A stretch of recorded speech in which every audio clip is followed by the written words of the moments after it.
चार दोस्त 12वीं पास करने के बाद एक होटल में छोटी सी पार्टी कर रहे होते हैं और बातों ही बातों में चारों डिसाइड करते हैं कि आज से 40 साल के बाद आज ही के दिन 1 जनवरी को हम फिर से यहीं मिलकर पार्टी करेंगे। और हाँ, जो सबसे आखिर में आएगा सबका बिल वही पे करेगा। होटल का वेटर भी ये सब देख रहा था। कहने लगा 40 साल बाद अगर मैं भी यहीं रहा तो आपकी ये पार्टी जरूर देखूंगा।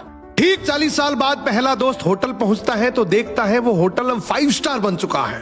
अब वहां पर सब कुछ बदल चुका है। तो एक शख्स उसे पहचान जाता है और कहता है सर बैठिए, मैं आपको पहचान गया, मैं वही वेटर हूं जो अब इस होटल का मालिक बन चुका हूं। वो कहता है क्या बात है।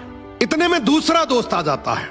दोनों की बातचीत शुरू होती है कि बिजनेस ग्रो कर गया, सब कुछ अच्छा चल रहा है। दोनों अपनी अपनी बातें शेयर कर ही रहे होते हैं कि तीसरा दोस्त भी पहुंच जाता है, लेकिन चौथा दोस्त अब भी नहीं आया।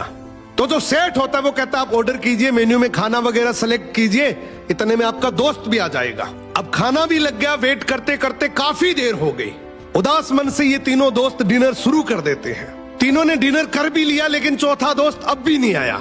अब जब बिल देने की बारी आती है तो कहते हैं कि विकास तो शायद बहुत बड़ा आदमी बन गया, हम सबको इग्नोर कर रहा है, चलो हम ही बिल पे कर देते हैं। जैसे ही बिल पे करने के लिए काउंटर पे पहुंचे तो काउंटर का मैनेजर बोला आपका बिल तो ऑलरेडी पे हो चुका है। अब तीनों अपने चौथे दोस्त के ना आने की शिकायत करते करते होटल से बाहर निकले ही थे कि तभी एक सरकारी गाड़ी वहां आकर रुकती है।